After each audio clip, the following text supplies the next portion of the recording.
Mobilizing the National Guard? A draft memo says the Trump administration considered drastic action to fight illegal immigration, but the White House says that's not true. ISIS attack. Pakistani police arrest dozens of suspects as the death toll rises from the massive suicide bombing at a famed Muslim shrine. Public safety crisis. Strong words from President Trump during a meeting with law enforcement. We'll look at the issue with the executive director of the Washington, D.C. Police Foundation. And welcome migrants. Signora Rettore Fondatrice. The Holy Father's message to university students in Rome. On EWTN News Nightly for Friday, February 17, 2017.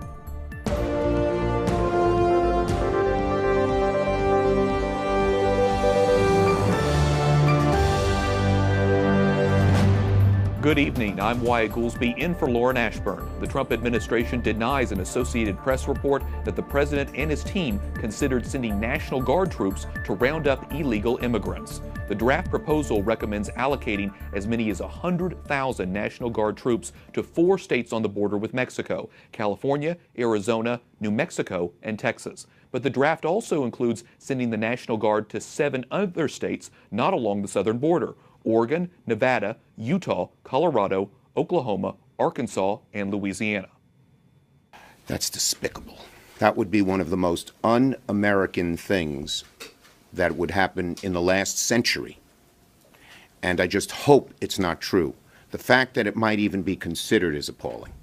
According to the Pew Research Center, more than 11 million people living here in the U.S. are here illegally. Nearly half of that number are in states cited in this proposal. White House spokesman Sean Spicer says the draft proposal is not a White House document. He called the AP report 100% not true. President Donald Trump visits Boeing's factory in South Carolina to push for more American jobs. We have the greatest spirit, and you just look at what's going on today in our country. You look at what's happening with jobs. You look at what's happening with plants moving back into our country. All of a sudden, they're coming back. The president took a tour of Boeing's new Dreamliner aircraft before leaving South Carolina for his Mar-a-Lago resort in Palm Beach, Florida. Tomorrow, Trump plans to hold a campaign-style rally in Melbourne, Florida.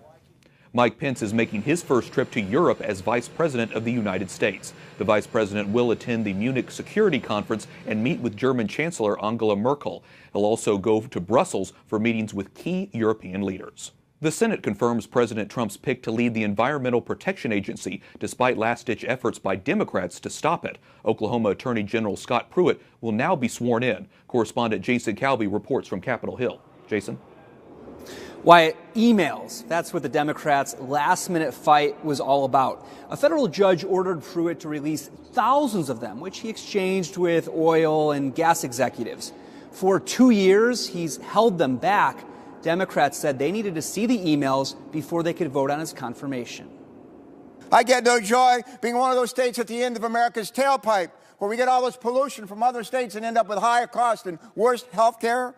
Democrats went all night complaining about EPA nominee Scott Pruitt. He has cast doubts on the idea of global warming caused by carbon emissions. And environmental groups slammed Pruitt, predicting he'll roll back environmental enforcement efforts. But Republicans defended Pruitt. As head of the EPA, Scott Pruitt will protect the environment. During his 6 years as Attorney General for the state of Oklahoma, Mr. Pruitt has stood up to polluters. Pruitt's fellow Oklahoman sees good change coming. As state attorney general, Pruitt filed 14 lawsuits against EPA regulations. And because there are so many people, businesses who have either gone out of business or have moved to other countries because of the over-regulations that take place in the United States. Just yesterday, a judge ruled Pruitt must release emails he sent and received with oil and gas executives. Democrats used that to try to delay the vote for 10 days, but Republicans wouldn't allow it. Desire, I guess, to play to the far left has been a consuming passion for them. The Senate approved Pruitt on a mostly party-line vote, 52-46. The nomination is confirmed. With Pruitt today, the Senate has now confirmed 14 of 22 cabinet and cabinet-level picks. Now the Senate is on their President's Day vacation. When they come back in more than a week, they'll pick up the confirmations of Commerce nominee Wilbur Ross and Interior nominee Ryan Zinke. Wyatt? Jason Calvi reporting from Capitol Hill. Thanks, Jason.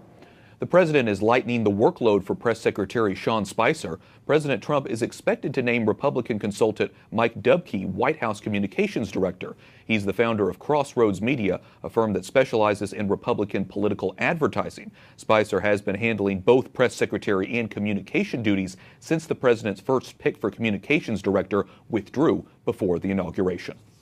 Former Republican House Minority Leader Bob Michel has died. Michel was an Illinois congressman and served 19 terms in the GOP minority. His skill at seeking compromise with the Democrats was critical in helping Presidents Reagan and George H.W. Bush pursue their agendas. Bob Michel was 93 years old. We told you a moment ago about President Trump's visit to Boeing. It comes after a rocky start with the country's second largest defense contractor. In December, President Trump criticized Boeing and the cost of a new Air Force One. He tweeted, "Boeing is building a brand new 747 Air Force One for future presidents, but costs are out of control, more than $4 billion. Cancel order." Since then, the president has been more positive about Boeing. Today, he tweeted, "Going to Charleston, South Carolina in order to spend time with Boeing and talk jobs. Look forward to it." Marcus Weisgerber, global business editor for Defense One, joins us now. Marcus, why is the president changing his tone, do you think? Well, the fact of the matter is Boeing employs a lot of people in America, employs hundreds, more than 100,000 people. 15,000 in St. Louis, 71,000 in Washington State, and another 7,500 in South Carolina where he is today. The importance of his visit to South Carolina is he wants to go there, preach jobs, get back to talking about things that are productive in manufacturing that's going on in America. And one of those things is the 787. It's the Dreamliner. It's a new version of the 787. It can hold more people than previous versions. So what he's going to want to do and what he's going to want to continue to do is keep talking about jobs and American jobs. And Boeing employs, like I said, a lot of those people who do those technical jobs. Marcus, it sounds good. I mean, they're an American contractor, and he's working with them to create jobs. But is the president in danger at all of appearing to favor Boeing as one particular contractor? Well, it certainly seems like he is favoring Boeing. He ended his speech today saying, "God bless Boeing." It's funny because, as you said, the relationship started off rocky with the tweets. He's since met a number of times with Boeing CEO Dennis Muilenburg, and it's now come to today where he touted Boeing. He touted buying Super Hornets, which are fighter jets.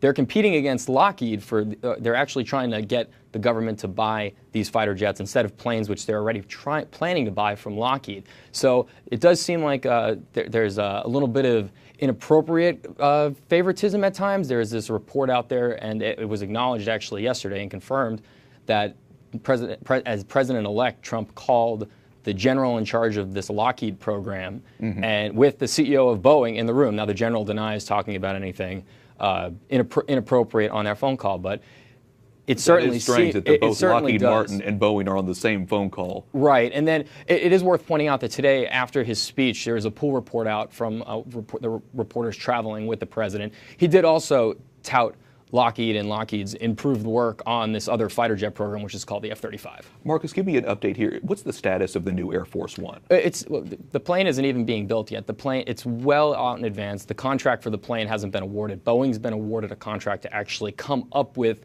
the configuration for the plane. Okay. And it's a very high-tech plane with all sorts of special communications and other sensitive gear, and it's a configuration of the 747, which hasn't been built yet. Now Boeing is in talks with the government and now very directly in talks with President Trump about how to lower those costs. Okay, very good. Marcus Weisgerber, Global Business Editor for Defense One. Thanks for the update, Marcus. Thanks for having me.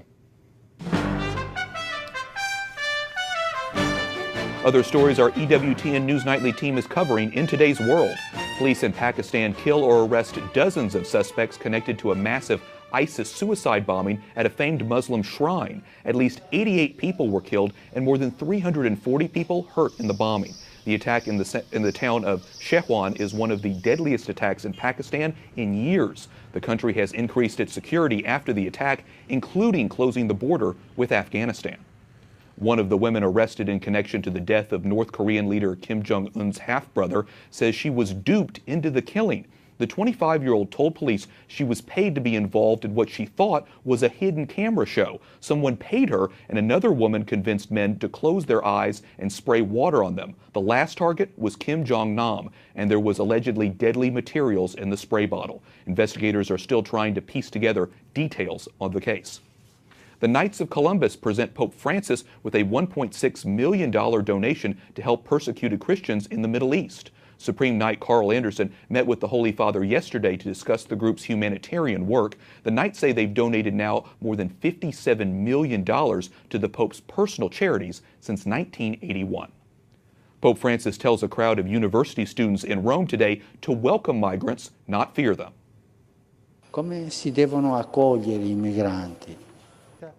How should we welcome immigrants, the Pope asked, saying we should welcome them as brothers and sisters. The Holy Father made the comments while visiting one of 3 state-run universities in Rome. He fielded questions from some of the students and set aside his prepared remarks to speak from his heart about war, migration, and the need for dialogue. Vatican correspondent Mary Shevlin joins us from Rome. Mary, Pope Francis renewed his call that migrants should be welcomed and not feared. What was the context for those remarks? Wyatt, first of all, the young lady that asked him that question, her name is Noor Issa, and she herself is a refugee. She came from Syria via Greece with Pope Francis on the papal plane when he visited Greece last year. So just herself asking the question was quite a story because she's now a student here in Rome starting a new life. And Pope Francis reflected on his time in Greece visiting that refugee camp, and he said it was one of the saddest days of his life seeing their plight there. And he said this fear that some people have in welcoming migrants, he said, let's temper that. Let's welcome them, not only welcome them, he said, but let's help them integrate into society. He said this is vital. We have to help them find housing. We have to help them learn the languages in the countries in which they're living and hopefully find work. The Holy Father spoke about the world being at war, a third world war being fought in pieces. What did he mean by that?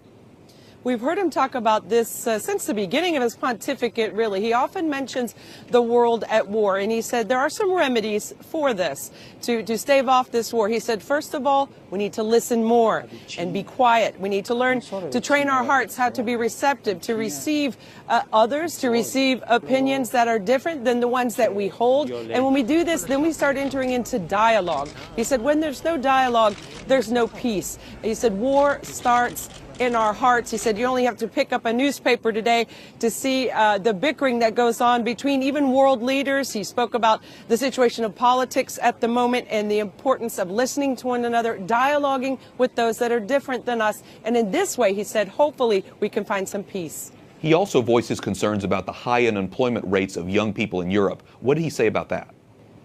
This is a very big problem over here, Wyatt. Young people under the age of 25, the unemployment rates in some countries here is staggering. And he said it made him quite sad to look around what he called Mother Europe. He used that term. And he said in some countries it's as high as 60%.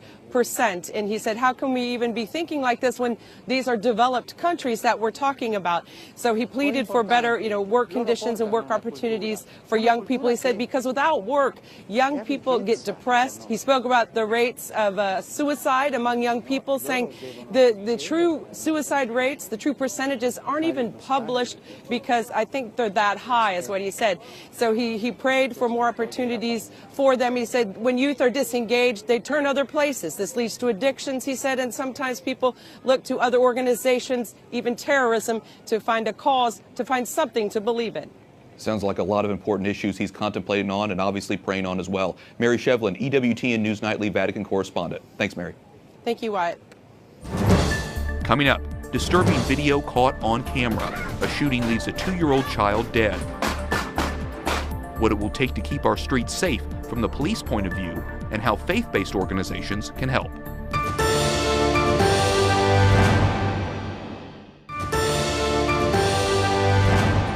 Welcome back. I'm Wyatt Goolsby in for Lauren Ashburn. A 2-year-old toddler is among 3 children shot and killed in Chicago in recent days. The shooting was caught on camera. We want to warn you, the video is disturbing.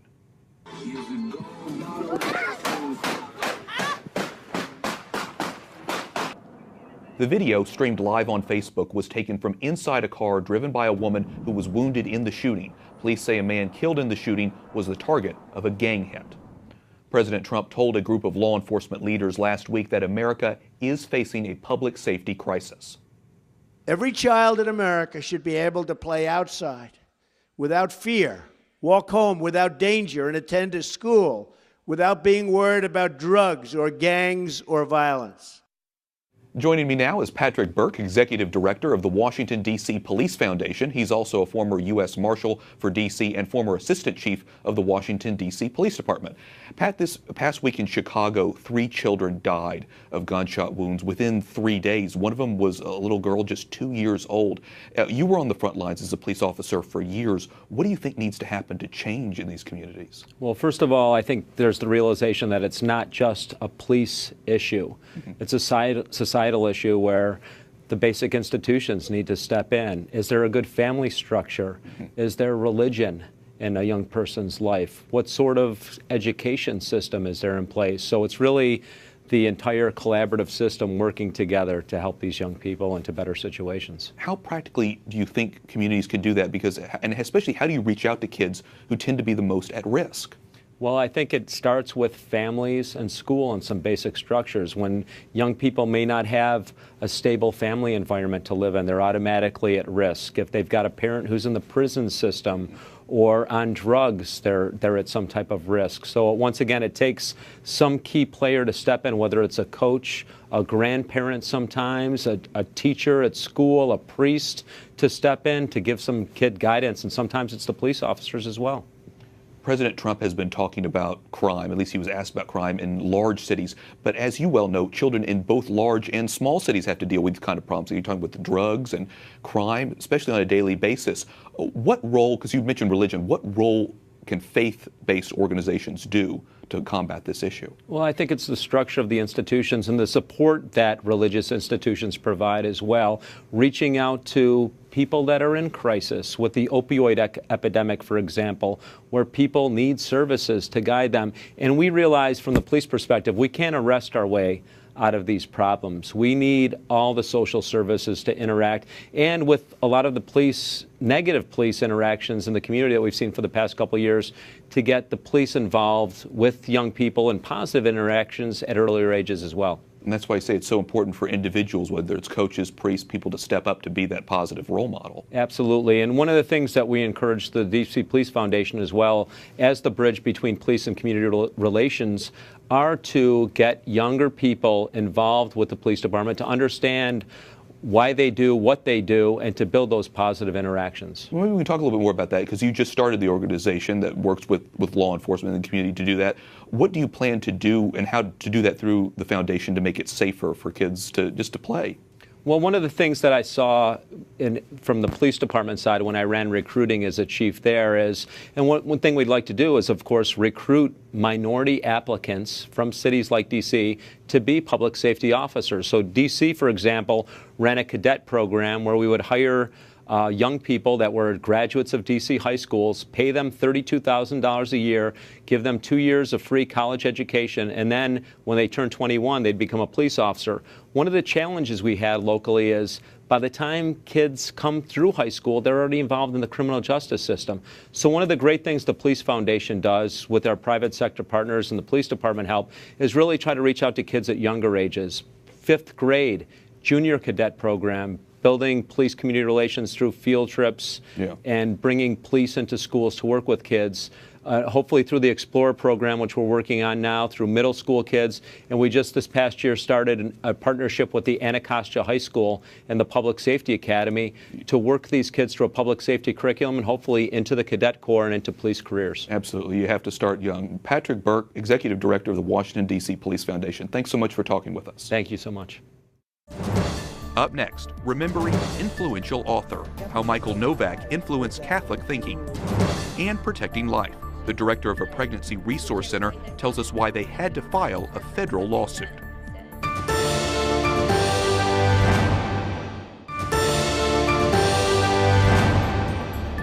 And he called to him the multitude with his disciples, and said to them, If any man would come after me, let him deny himself and take up his cross and follow me. For whoever would save his life will lose it, and whoever loses his life for my sake and the gospel's will save it. From today's gospel reading in Mark chapter 8. Welcome back. I'm Wyatt Goolsby in for Lauren Ashburn. Catholic author and theologian Michael Novak has died. Here's a look from one of his appearances on EWTN News Nightly from 2013. Novak was one of the most influential Catholic theologians of his time and wrote more than 50 books. He joined Catholic University's Bush School of Business and Economics last August as a faculty member. Michael Novak was 83 years old. Florida's Supreme Court renews an order blocking a Florida abortion law. The law, signed in 2015 by pro-life Governor Rick Scott, required a 24-hour waiting period before an abortion. Justices say they blocked the law because it violates the state's constitutional right to be free from governmental intrusion. A pro-life pregnancy resource center was blocked this week from moving next door to an abortion clinic in Raleigh, North Carolina. The city ruled the center is a medical facility since they provide free pregnancy tests and ultrasounds, but the building is only zoned for residential use. Joining us now is Tanya Baker Nelson, Executive Director of the Hand of Hope Pregnancy Center. Tanya, this is a bit perplexing because in 1998, the abortion clinic next door to where you want to move was legally rezoned from a residential to a mixed use. Doesn't that set a legal precedent allowing you guys to do the same thing? Right. It should. Yes, you would think it would. And, therein lies the elephant in the room that, the whole reason behind why we are having to seek relief at the federal level. So you filed a federal lawsuit to overturn the city's decision. The lawsuit states you're a life-affirming, gospel-centered ministry, and the city is violating your First and 14th Amendment rights. So where does that lawsuit stand? Right. So what we're in the process of waiting for now is we are waiting for a court date to be given from the court itself. And hopefully our prayer is that we have a court date on the docket within the next 30 days. So that would be ideal for us. Okay, so you chose the location because it's next to an abortion clinic or in the area around an abortion clinic. Has anyone officially or unofficially told you that the city doesn't want you next to an abortion clinic? Not officially, but I think we're all kind of smart here. We can interpret the city's actions, whichever way they want to, people want to interpret what they've done. So, no, not officially. How do you feel about that? I mean, how do you feel about this whole thing? I'm indignant. Truly, I'm indignant. We do have, as a citizen of the United States, I do have a First Amendment right to freedom of speech, and my religious exercise of that freedom of speech is being jeopardized personally, as well as from, Hand of Hope's perspective. We have a right to occupy our ministry and reach the people we want to reach. So, yeah, I'm indignant, but I'm very excited about the possibilities of what's going to happen in the very near future. I feel very strongly that the federal court system is going to get it right, and they're going to side with us, and they're going to say, yes, you do have a right to be the voice for the voiceless. So absolutely, occupy your space. So you mentioned the voice for the voiceless, the people that you serve. How is all of this fight, the legal battle, everything affecting all of those people that you do serve? Well, right now we're missing a big portion of the men and the women that we want to serve because we haven't been allowed to occupy our space since December of 2015 when we bought it. So we're not able to have those conversations. We're not able to be, the voice for the voiceless. So they're still coming to us because we still operate a location down the street from the abortion clinic. However, we have a very strong indication that we'll be able to reach about 25% more of those women who are walking in the door at the abortion clinic thinking that abortion is her only option.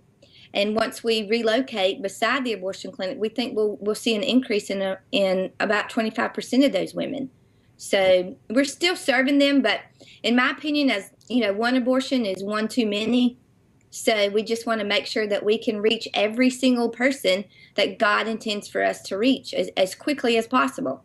Absolutely. Sounds like a very powerful ministry that you guys are doing and trying to run and serve more people. Tanya Baker Nelson, Executive Director of the Hand of Hope Pregnancy Center. Thanks so much for talking about it. Thank you, Wyatt. I appreciate the time. And we thank you for watching our newscast tonight. For the entire EWTN News Nightly team, I'm Wyatt Goolsby. We'll see you back here on Monday. Good night and God bless.